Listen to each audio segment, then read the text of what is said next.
16/3/2025 সাল। পার্ক বাজারের পশ্চিম পার্শ্বে তারেক রহমান যুব পরিষদের একটি অস্থায়ী কার্যালয়ে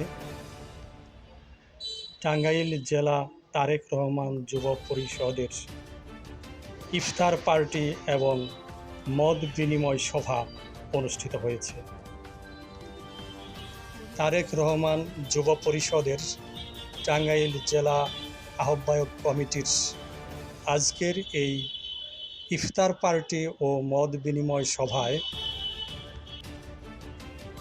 যথাযোগ্য মর্যাদায় ২৬ মার্চ স্বাধীনতা দিবস উদযাপন কর্মসূচি গ্রহণ করার একটি চূড়ান্ত সিদ্ধান্ত নেওয়া হয়।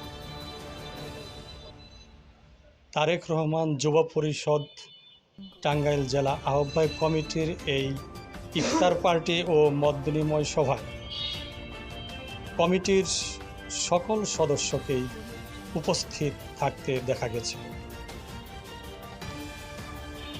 সভায় প্রথমেই মোনাজাত পরিচালিত হয় এবং মোনাজাত শেষে সকলেই ইফতার সামগ্রী গ্রহণ করেন।